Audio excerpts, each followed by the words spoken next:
Mr. Shields, please provide us with your 5 minutes of testimony. Chair Higman, Ranking Member Hoyle, and members of the subcommittee, thank you for the opportunity to testify today in support of H.R. 3858. My name is Mike Shields, and I'm the president of American Fishing Wire, based in Coatesville, Pennsylvania.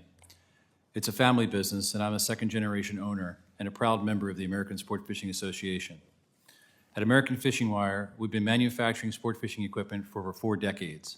We produce wire leaders, terminal tackle, and other products that help anglers connect with fish and with nature. I can say with confidence that our company and the sport fishing industry as a whole is deeply rooted in conservation. We know that without healthy fish populations and access to clean, fishable waters, our business doesn't exist. That's why we don't just support the federal excise tax on sport fishing equipment, we're proud to pay it. The Sport Fish Restoration and Boating Trust Fund traces its roots back to Dingell-Johnson Act of 1950, which created a dedicated source of federal funding for fish conservation and recreational fishing programs by placing an excise tax on fishing equipment. These funds are dedicated to a wide range of boating safety, infrastructure, and aquatic resource projects. The program represents one of the most effective conservation funding mechanisms in the world and is built on a strong partnership between anglers, boaters, manufacturers, and state and federal wildlife agencies. For every rod, reel, lure, spool of line, and many other categories of fishing equipment sold, a portion goes into the National Trust Fund, and then is distributed to the state fish and wildlife agencies to support aquatic habitat restoration, fish stocking, boating access improvements, public education programs, and more. Since the program's inception, over $12 billion has been invested directly into fish and wildlife conservation. And these dollars don't just fund conservation, they also fuel economic growth. Recreational fishing is a $230 billion industry in the United States, and it supports over 1 million American jobs. For a manufacturer like American Fishing Wire, we see firsthand how investing in healthy fisheries pays dividends, not just ecologically, but also economically. A few months ago, I had the privilege of participating in a Partner with a Payer event with the Pennsylvania Fish and Boat Commission.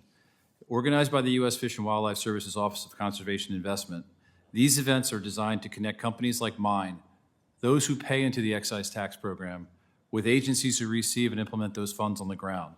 It was a very powerful experience. We gave the agencies a tour of our factory and operations, and we discussed how we design and manufacture products that the anglers rely on. In addition, we traveled to Huntsdale Fish Hatchery in Pennsylvania, where I got to witness the restoration work funded in part by the taxes that we pay. We helped load trout onto the trucks and assisted stocking some of the local streams near our factory. It made the whole system feel tangible and made me even more committed to supporting it. Pennsylvania is a put-in, take-out fishery, and without the Sport Fish Restoration Fund, there would be no fish for anglers. In an age where many question where their tax dollars go, this is one tax that has a clear accountability, measurable impact, and a broad public support. The return on investment isn't just measured in fish populations. It's seen in children learning to fish for the first time, in improved water quality, in expanded access for anglers of all backgrounds, and in vibrant local economies built around healthy aquatic ecosystems. I want to express my sincere appreciation to Representatives Debbie Dingell and Rob Whitman for their leadership in introducing H.R. 3858.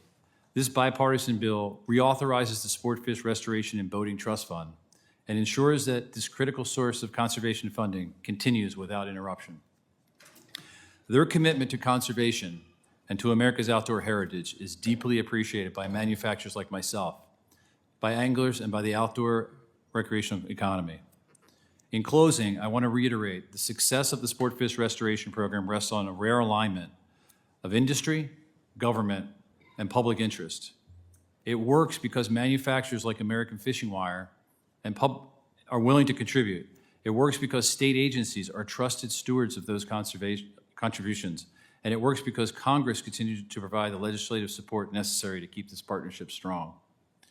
On behalf of my company, my colleagues in the American Sport Fishing Association, and millions of anglers across the country, I urge you to support H.R. 3858 and ensure continued success in this essential program. Thank you again for the opportunity to appear before you, and I'd be happy to answer any questions. Thank you, Mr. Shields. And Mr. Shields, briefly, my district, sports fishing is a way of life. I live across the street from a a river with great fishing and is a critical part of our economy. The industry supports over 2,000 jobs and $300 million to Oregon's economy. And the sports fish restoration program is a common sense way to make sure that businesses that make up this industry can continue to thrive. Can you explain how the sports fish restoration program has helped companies like American Fishing Wire and the fishing tackle industry? Yes, thank you for your question. Well, it goes back to like common sense management, and it's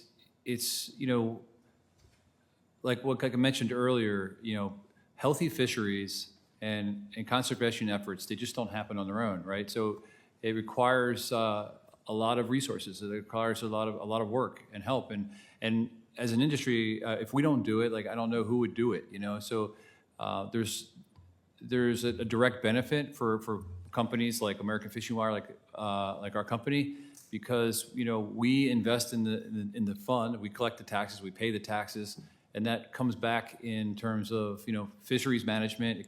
There are more fish. There's more fish. There's more access to the fish. It's a sustainable conservation model. So it works very well in that regard. Thank you very much.